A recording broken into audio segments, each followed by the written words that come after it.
Baik, Assalamualaikum warahmatullahi wabarakatuh. Salam sejahtera bagi kita semua. Jadi, di sini saya membuat video untuk memenuhi tugas mata kuliah Moneter dan Perbankan oleh dosen pengampu Ibu Novia Sandra Dewi, SE MM. Jadi, di sini saya akan membahas mengenai penghimpunan dan penggunaan dana bank. Tetapi sebelum itu, izinkan saya memperkenalkan nama saya. Perkenalkan, nama saya Susanti dengan NIM C01224442 dari kelas Manajemen J Angkatan 2022. Jadi langsung saja, adapun rumusan masalah yang akan kita bahas di dalam materi kali ini ada lima subbab. Yang pertama itu pengertian dari himpunan dana, kemudian pengertian dari penggunaan dana, terus yang ketiga sumber-sumber penghimpunan dana dari bank, dana bank atau dana bank. Kemudian yang keempat pertimbangan penggunaan dana. Kemudian yang kelima alternatif dan resiko penggunaan dana oleh bank. Jadi itu merupakan 5 subbab yang akan kita bahas pada materi kali ini. Jadi langsung saja pada poin yang pertama, yaitu apa sih sebenarnya penghimpunan dana? Jadi, penghimpunan dana adalah kegiatan atau usaha suatu lembaga keuangan dalam menarik dan mengumpulkan dana-dana dari masyarakat dan menampungnya dalam bentuk simpanan, giro, tabungan, deposito, maupun surat berharga lainnya. Jadi, penghimpunan dana ini lebih kepada bagaimana suatu bank itu mengumpulkan dana-dana dari masyarakat, baik itu dalam bentuknya simpanan, giro, tabungan masyarakat, deposito, dan surat berharga lainnya. Seperti itu. Nah, untuk lebih jauh kita membahas penghimpunan dana ini, di sini saya akan menyinggung sedikit mengenai perbedaan antara lembaga keuangan bank dan non-bank dalam menghimpun dana dan menyalurkan dana. Nah, untuk kegiatan menghimpun dana sendiri, untuk lembaga non-bank itu hanya secara langsung berasal dari masyarakat, terutama melalui kertas berharga dan biasanya juga dari pernyataan atau pinjaman serta kredit dari lembaga lain. Sedangkan untuk lembaga bank, cara menghimpun dananya itu secara langsung juga, tetapi berupa simpanan dana masyarakat. Nah, ini tadi yang saya jelaskan sebelumnya, dia itu berupa giro, tabungan, deposito, dan lain sebagainya. Ada surat berharga. Kemudian yang kedua, secara tidak langsung dari masyarakat mengenai kertas berharga, penyertaan pinjaman maupun kredit dari lembaga lain. Nah, untuk kegiatan penyaluran dana sendiri, untuk non-bank itu itu yang pertama, tujuan investasi, terutama kepada badan usaha. Kemudian yang kedua, untuk jangka menengah atau jangka panjang. Nah, untuk bank sendiri, dalam penyaluran dana itu yang pertama, tujuannya adalah untuk modal kerja, investasi, dan konsumsi. Dan yang kedua, untuk jangka pendek, menengah, dan untuk jangka panjang. Jadi itu sedikit perbedaan antara lembaga keuangan bank dan non-bank dalam menghimpun dana maupun menyalurkan dana. Nah, kita masuk poin yang kedua, yaitu sumber-sumber penghimpunan dana. Nah, di sini menurut Siswanto tahun 2007, sumber dana bank adalah usaha bank dalam menghimpun dana dari masyarakat. Jadi, sumber-sumber penghimpunan dana menurut Siswanto ini merupakan, usaha bank dalam menghimpun dana dari masyarakat. Nah, seperti apa kemudian bank ini menghimpun dana dari masyarakat dalam bentuk apa? Nah, yang pertama itu ada dana sendiri, kemudian yang kedua dana pinjaman, yang ketiga dana dari deposit, dan yang keempat itu dana dari sumber lain. Nah, seperti apa kemudian yang dimaksud ini, kita akan bahas pada slide berikutnya. Nah, untuk yang pertama, apa yang dimaksud dengan dana sendiri? Jadi, modal sendiri itu maksudnya adalah modal setoran dari para pemegang saham. Jadi dia lebih ke pemegang saham. Nah, apabila saham dalam portfel belum habis terjual, sedangkan kebutuhan dana masih perlu, maka pencairannya dapat dengan menjual saham kepada pemegang saham lama. Akan tetapi, jika tujuan perusahaan untuk melakukan ekspansi, maka perusahaan dapat mengeluarkan saham baru tersebut dalam pasar modal. Jadi bagaimana kemudian dimaksud dengan dana sendiri dalam sumber-sumber penghimpunan dana, yaitu, dana sendiri yang, modalnya itu setoran dari pemegang saham.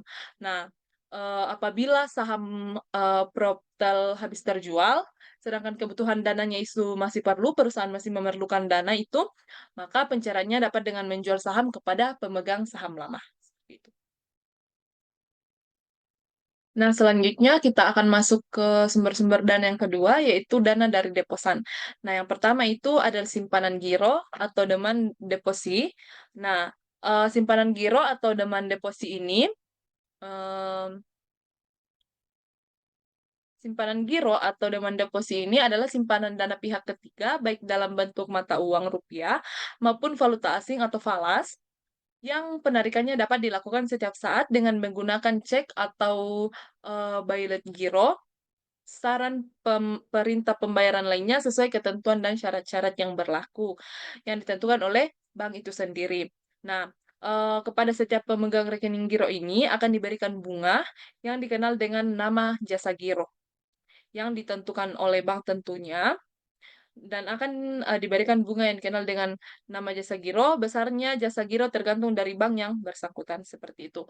Kemudian yang kedua ada simpanan tabungan. Nah, simpanan tabungan ini merupakan simpanan pada bank yang penarikannya itu sesuai dengan persyaratan yang telah ditetapkan oleh bank.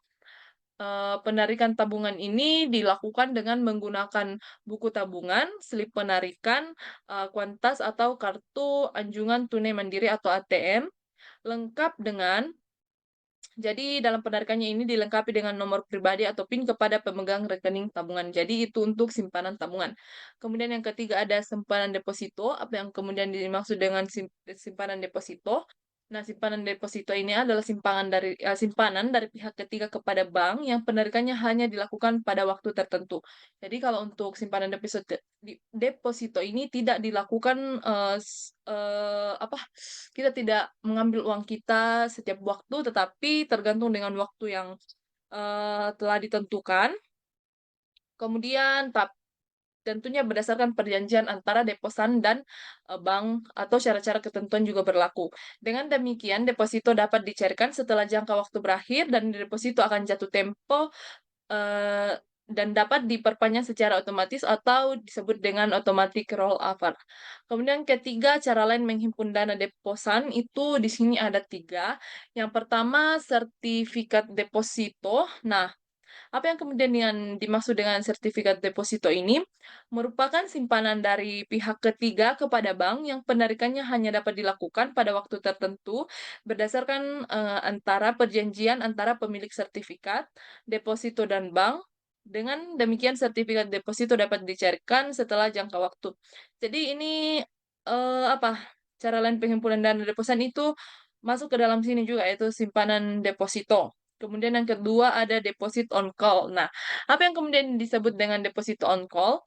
Jadi deposit on call ini merupakan simpanan yang penarikannya hanya dapat dilakukan dengan pemberitahuan terlebih dahulu dalam jangka waktu tertentu sesuai dengan kesepakatan antara, pihak bank dengan nasabah.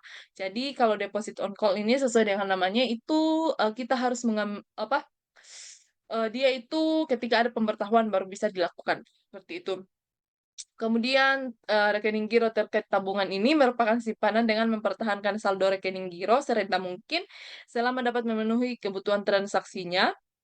Nah, apabila, saldo rekening giro terlalu kecil, maka nasabah akan memindahkan sebagian tabungan ke rekening giro dan sebaliknya apabila saldo rekening terlalu besar, maka nasabah akan memindahkan sebagian saldo rekening giro ke dalam tabungan, seperti itu. Jadi ini sumber penghimpunan dana dari deposan.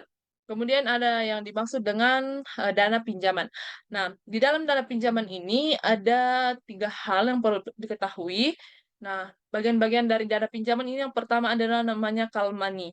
Nah, call money ini merupakan sumber dana yang dapat diperoleh bank berupa pinjaman jangka pendek dari bank lain melalui interbank call money market.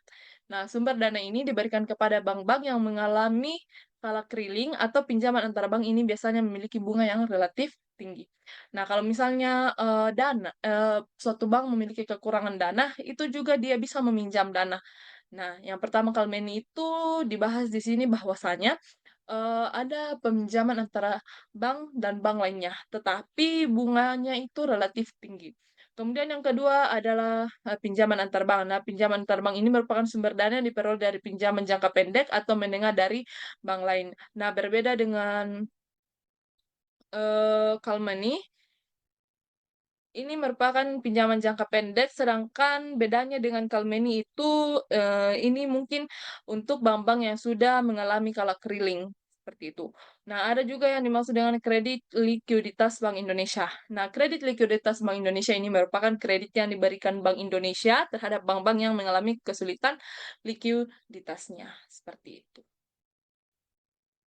Dana pinjaman. Nah, sumber dana yang keempat itu adalah sumber dana lain. Nah, di sini terdapat 3 hal yang perlu diketahui. Yang pertama itu sumber dana lain itu mencakup setoran jaminan atau storjam. Nah, storjam ini adalah sejumlah dana yang wajib diserahkan oleh nasabah yang menerima jasa tertentu dari bank.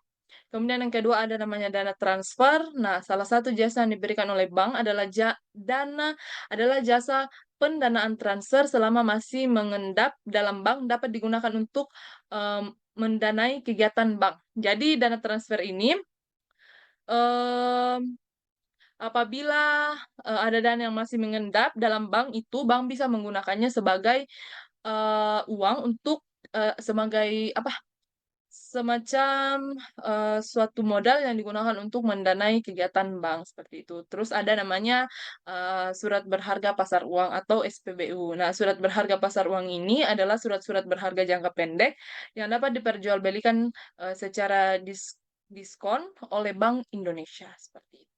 Jadi itu merupakan bagian-bagian dari sumber dana bank. Nah, selanjutnya kita melangkah ke poin yang ketiga yaitu apa sebenarnya pengertian dari penggunaan dana bank. Nah, di sini ada dua pendapat. Yang pertama dari Faisal Afif itu tahun 1996 mengatakan bahwa penggunaan dana bank ini merupakan penyaluran dana bank adalah suatu proses pengelolaan dana-dana yang terhimpun dari masyarakat, yang pada dasarnya pengelolaan dana tersebut dilakukan untuk kepentingan bank dan masyarakat pada umumnya. Jadi Faisal Afif ini berpendapat bahwa penggunaan dana bank ini merupakan pengelolaan dana-dana yang terhimpun dari masyarakat itu sendiri dan merupakan pengelolaannya itu untuk kepentingan bank dan kembali pada masyarakat itu sendiri.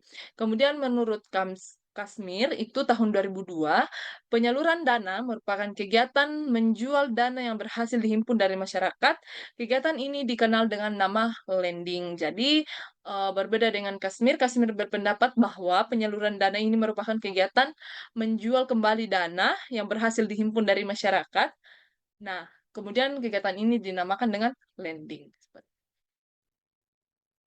Nah, di sini ada gambaran-gambaran penggunaan dana bank. Jadi, yang pertama itu ada kredit, kemudian yang kedua ada surat berharga, kemudian yang ketiga ada dalam bentuk investasi, dan yang keempat ada dalam bentuk deposit.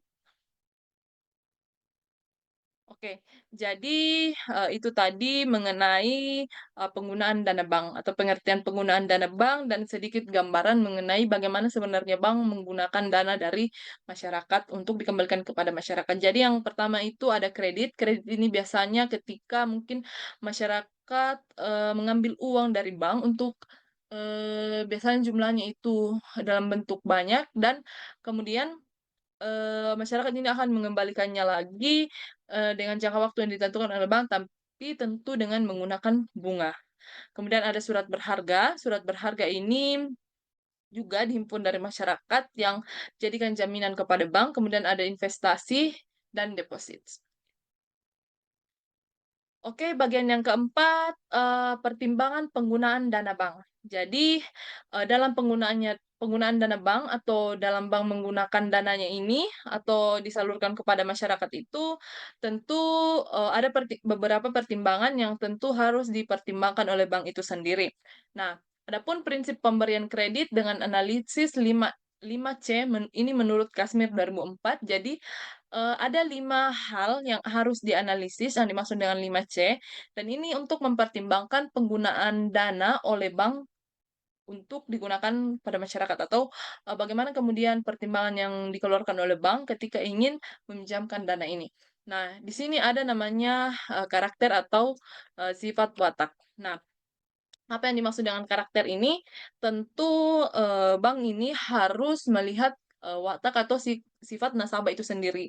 Apakah nasabah tersebut memiliki kejujuran, tanggung jawab, integritas, atau dapat dipercaya dan konsisten. Nah, sifat atau watak dari orang-orang yang akan diberikan kredit ini benar-benar dapat dipercaya, tercermin dari latar belakang debitur, baik yang bersifat latar belakang pekerjaan maupun yang bersifat pribadi. Jadi tentunya bank ini harus melihat terlebih dahulu, mmm, sifat atau watak nasabah yang akan diberikan. Apakah dia sebelumnya sudah meminjam dan, memang membayar tepat waktu, bisa juga dilihat dari pekerjaannya. Apakah memang pekerjaannya ini meyakinkan atau, bisalah untuk diberikan pinjaman, seperti itu, dari penghasilannya.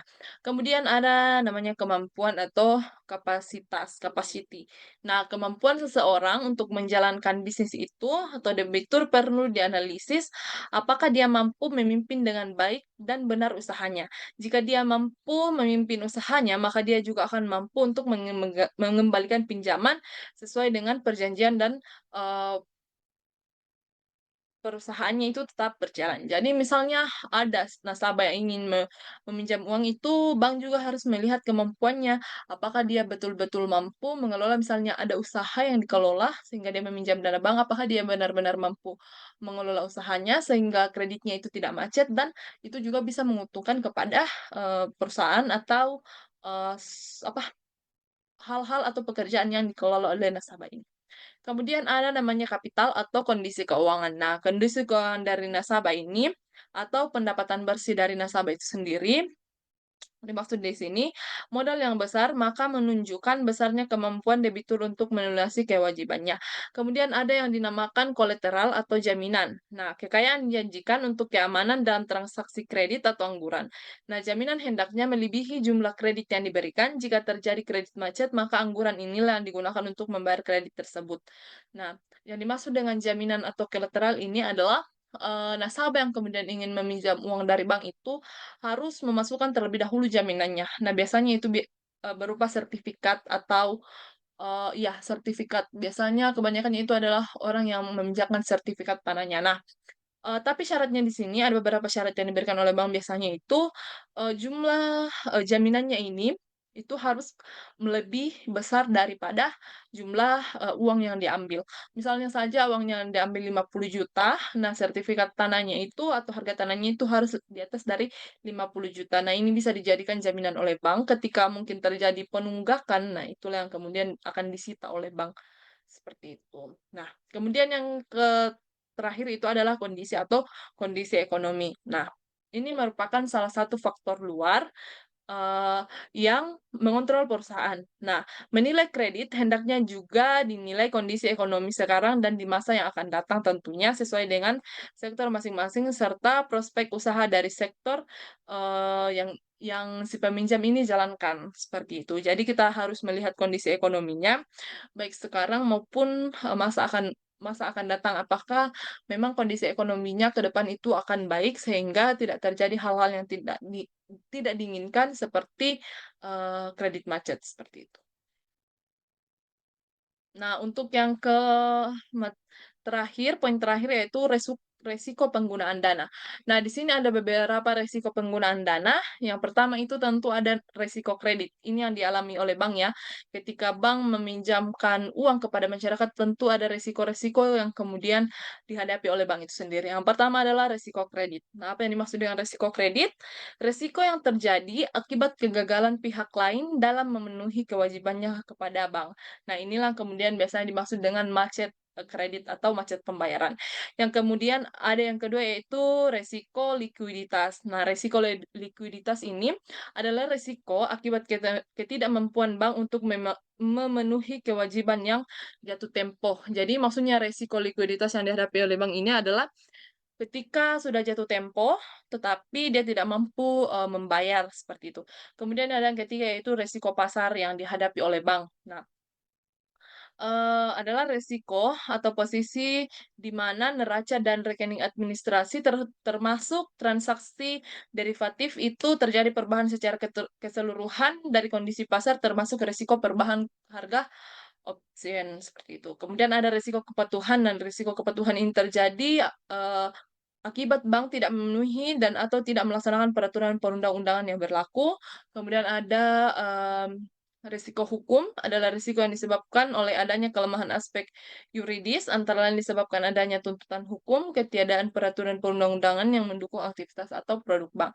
Kemudian yang terakhir itu risiko reputasi, adalah risiko akibat menurunnya tingkat kepercayaan pemangku kepentingan atau stakeholders yang antara lain disebabkan oleh adanya publikasi negatif yang terkait dengan kegiatan usaha bank atau perspektif persepsi negatif terhadap bank itu sendiri, seperti itu. Selanjutnya, apa yang kemudian alternatif apa ketika menghadapi resiko ini? Ada beberapa alternatif di sini. Ada 4 alternatif yang bisa digunakan di dalam ketika bank mengalami resiko-resiko. Nah, di sini ada cadangan likuiditas. Nah, yang pertama itu ada cadangan primer, kemudian yang kedua ada cadangan sekunder. Nah, cadangan primer ini contohnya itu adalah misalnya masih ada saldo pada bank, kemudian saldo pada bank lain, dan yang ketiga adalah warkat dalam proses penagihan. Kemudian ada cadangan sekunder di sini bisa berupa surat, surat berharga, kemudian ada surat utang negara dan sertifikat deposito. Jadi ini yang termasuk di dalam cadangan likuiditas. Kemudian ada penyaluran kredit. Nah, kreditur percaya bahwa debitur akan melunasi hutangnya dan debitur percaya bahwa pihak kreditur akan menagih piutangnya pada waktu saat jatuh tempo. Jadi ketika bank sudah mengalami sedikit perosotan atau sedikit mengalami resiko-resiko, bank itu bisa menggunakan alternatif dari dengan memanfaatkan dana dari nasabah. Jadi tentu bank akan percaya bahwa nasabah akan melunasi apa yang telah dipinjam. Nah, jika tidak demikian ya tentu bank akan menagih piutangnya pada waktu saat jatuh tempo, seperti itu. Kemudian ada investasi. Nah, merupakan penanaman dana dalam bentuk surat-surat berharga jangka menengah dan jangka panjang atau berupa penyertaan langsung pada badan usaha milik lain, seperti itu. Kemudian yang terakhir ada aktiva tetap dan inventaris. Nah, aktiva tetap dan inventaris ini merupakan aktiva yang tidak produktif, tidak liquid, dan cukup berisiko tetapi diperlukan oleh bank, seperti kantor, empoli, peralatan kantor, dan lain-lain. Jadi aktiva tetap dan inventaris ini lebih kepada suatu aset yang dimiliki oleh bank itu sendiri. Nah, walaupun tidak produktif, tidak liquid, dan cukup berisiko, tetapi diperlukan juga oleh bank saat mungkin mengalami kesulitan-kesulitan seperti itu. Jadi ini merupakan alternatif penggunaan dana oleh bank. Mungkin itu saja yang bisa saya jelaskan terkait dengan materi, yaitu terkait dengan materi penghimpunan dan penggunaan dana oleh bank. Sekian dari saya. Assalamualaikum warahmatullahi wabarakatuh. Salam sejahtera bagi kita semua dan Audio Jungle.